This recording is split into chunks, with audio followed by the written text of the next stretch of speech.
Hello and welcome to the Discovering Sligo podcast. In this series, we're going to discover lots about the past and present of Sligo, from geology to archaeology, history, heritage, folklore, fishing, music, and more. Join me and my guests and my dog Lucky as we discover what Sligo has to offer.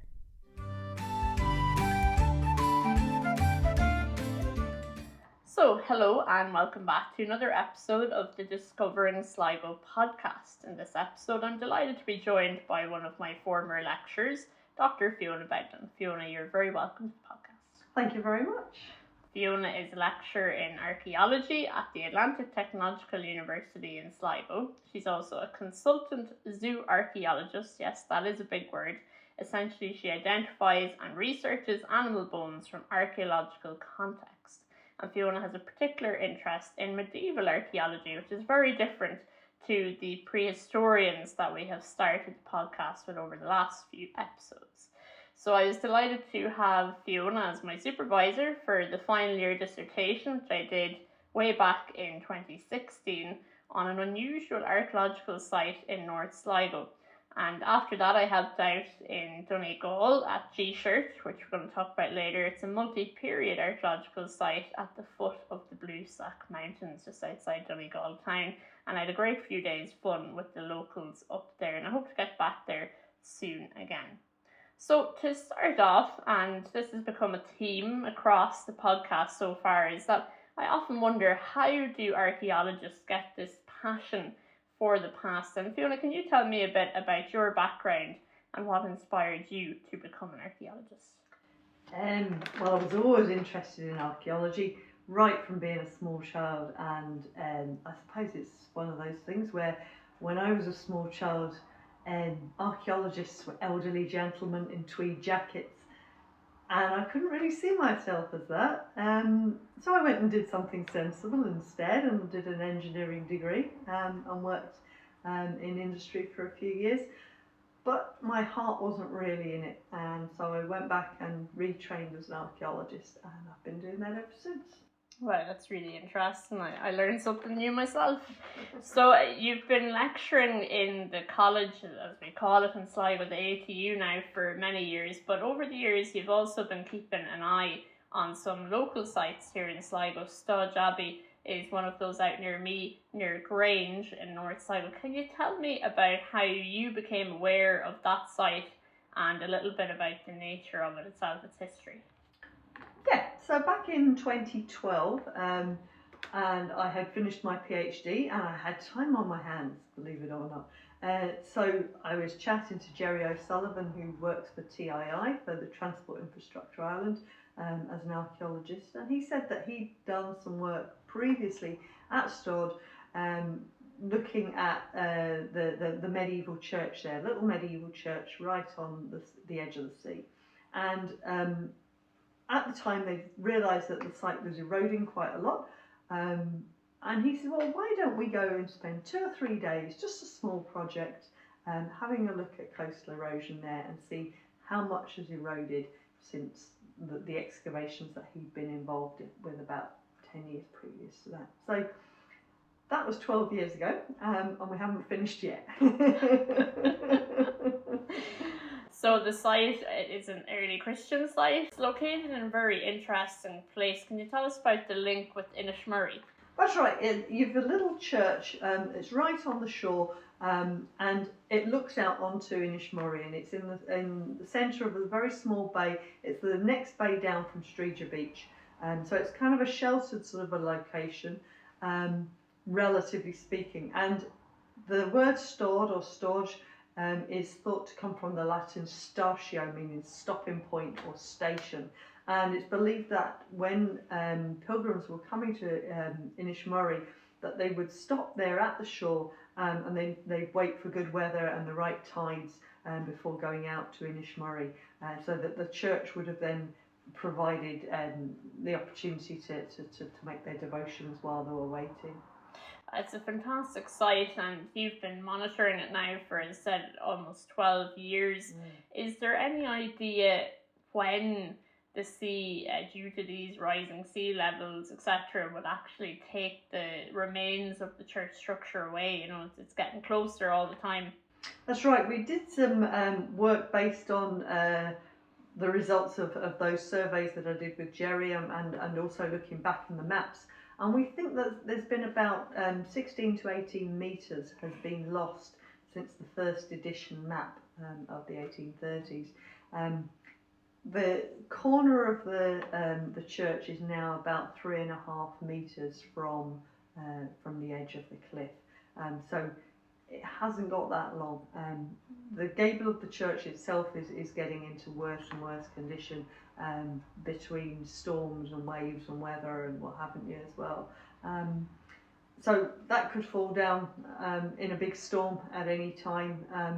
But also underneath the church and in front of it, in the little cliff edge, you can see a load of archaeology there, and that's eroding all the time. So even though the church itself hasn't been affected yet, there's a lot of archaeology being washed away every time there's a storm, basically.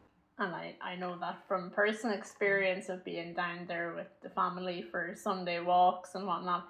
Every time you go down, you're looking at another bit of archaeology being exposed to the elements. But I know you are busy in trying to preserve the record of that over the last few years. But what can we do to record sites like this and to protect that record? Obviously, it's eroding at a rapid pace.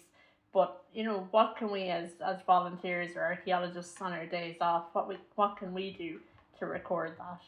Well, I suppose there's a couple of things. The first thing is to keep an eye out.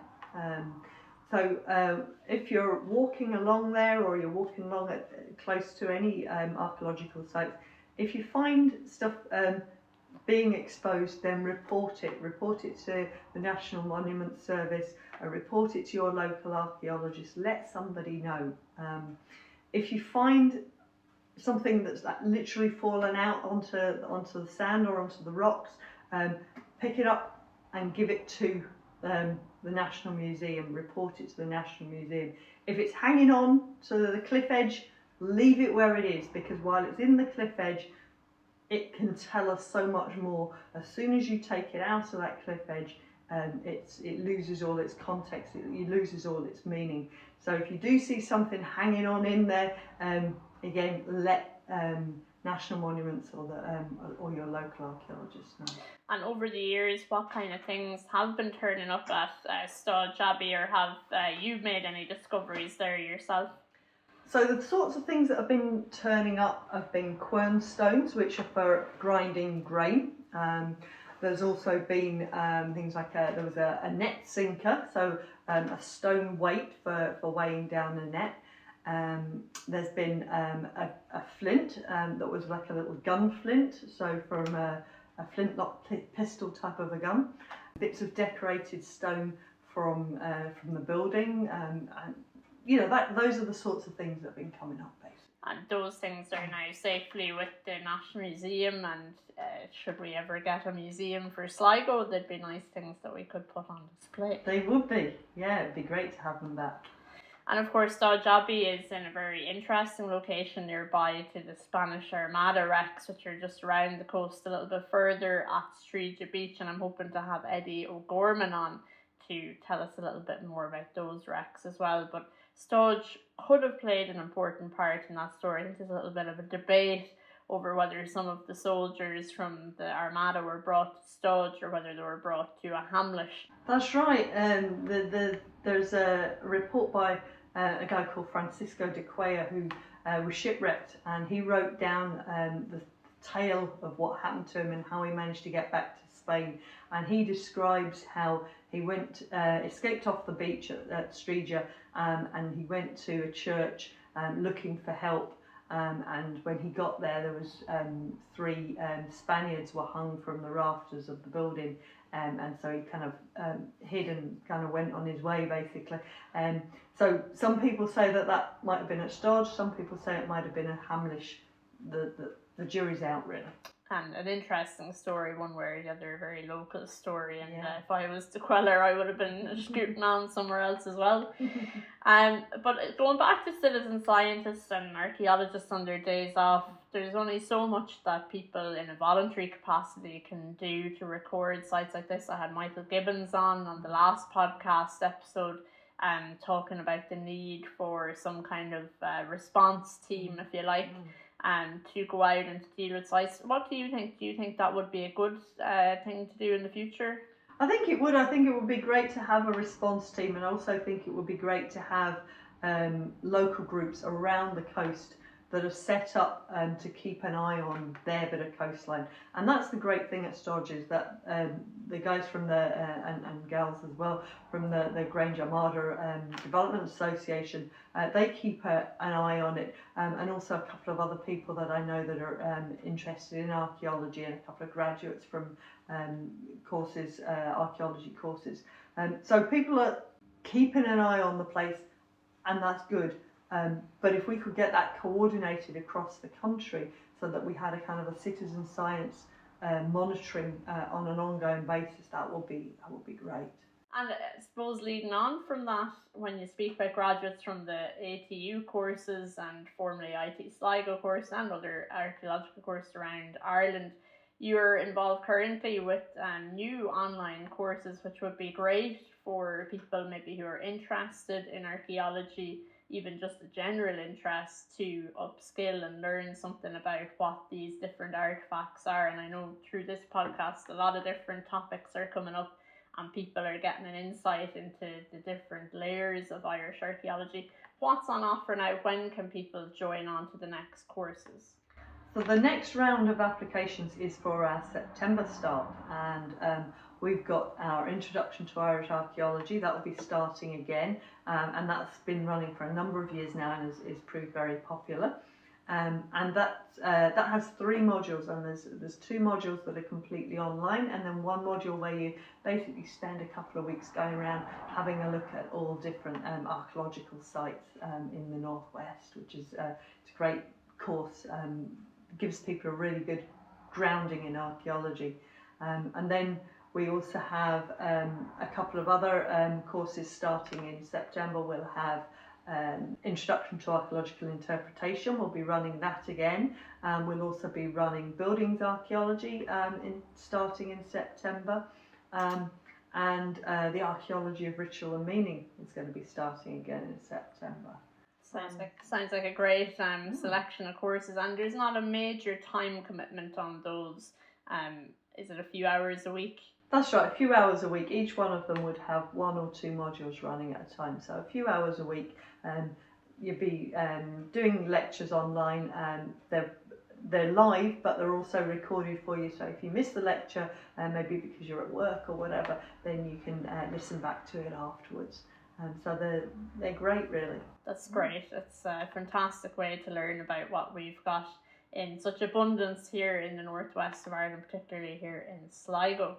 And Fiona, when I was in college, you were bringing out a book, which was a very interesting book about deerparks in Ireland. And could you tell us a bit about that research, and do we have any of those here in Sligo? We do have deerparks in Sligo, and in fact we have a townland called Deer Park, which I suppose is one of the most famous ones. The book that I brought out was looking at specifically the medieval ones, and they tend to be in the kind of east of the country and the southeast of the country. There are a few that are scattered across the Midlands and into Galway and what haven't you, but they're mostly in the sort of real Anglo-Norman heartlands. But then when you get into the post-medieval period, so my medieval ones were kind of like, say, from around about 1200 onwards to about 1300. They seem to have been in their peak, and then they kind of die off a little bit, and then round about the 1700s and the 1800s and the 1900s, you've got this big re-emergence of deer parks again, basically. So that's the period that the ones that are around here seem to be from. Very good, and it's a name that stands out in our place names, which are so great that we have such a depth in the names to get those little hints even though we can see that deer park near Colliery, but nonetheless very interesting. So moving out of County Sligo briefly, I know this one is about exploring Sligo and discovering what we have here, but Disert in Donegal is a place that fascinated me when I got to visit there and to do some survey work.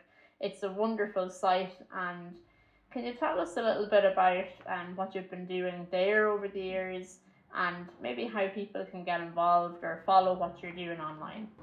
Yeah, so Disert is it's a place that's originally was an ecclesiastical site. So in other words, it was an early church site. And we've got radiocarbon dates from the site now that go back to the early part of the 7th century, which is brilliant. It's within, a generation or so of St Columkill, who's supposed to have founded the site. So closely tying it into the place, to the time and place. But it's also a place that's living. It's a place that's got a holy well. It's got a mass shop, which goes back to penal times. People still go there to say their prayers, and it's a really beautiful place as well, in terms of getting into the mountains without getting into the mountains. Anybody can walk to it. If you can walk across a couple of fields, then you can get to it basically. So it's a beautiful place. I've been working there with the Disert Heritage Group since 2016. And we set up an archaeological project. We did survey work, we did geophysics, which is like x-raying the ground, to try to find out what's there. And we've done 3 seasons of excavation there.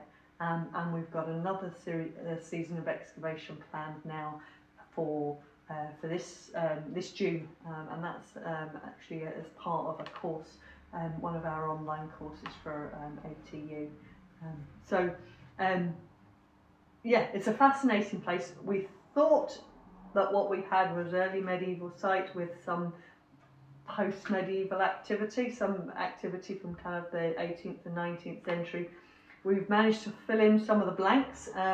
We've got also activity in around about the 10th century, people doing some sort of craft working. We're not quite sure exactly what yet, maybe glass working.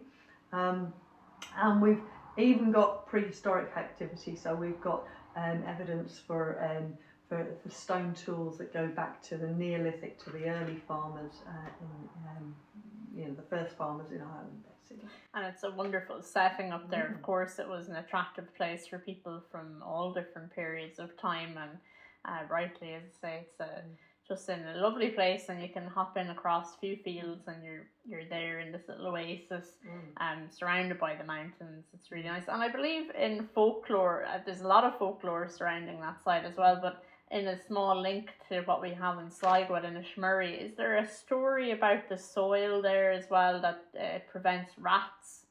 That's right. If you put some of the soil from the site into the foundations of your building, it's supposed to protect it from rats. So that's something that's common to all the sites of Columkill. Very good. Nice little link there. And Columkill is a great person for getting around the northwest of Ireland. Of course, here in Sligo we have the link with Drumcliff.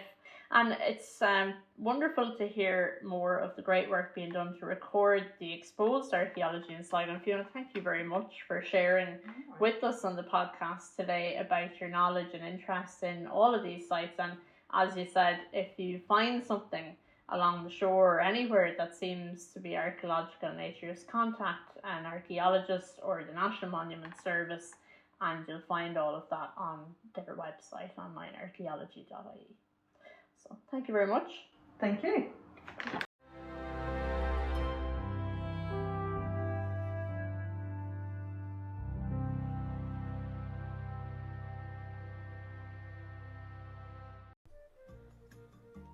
So that brings us to the end of yet another Discovering Sligo podcast episode. A big thank you to Dr. Fiona Beglane for joining me today on the podcast, first woman to have joined me on the show so far, and don't worry, there'll be plenty more of them. As ever, for free. You can support the podcast by make sure to like, share, subscribe, follow, and leave us a comment if you so wish. Join me on the next podcast to hear about another fascinating archaeological site in Sligo. And don't worry, if you're not into archaeology, I promise there is some interesting podcast episodes coming up just for you.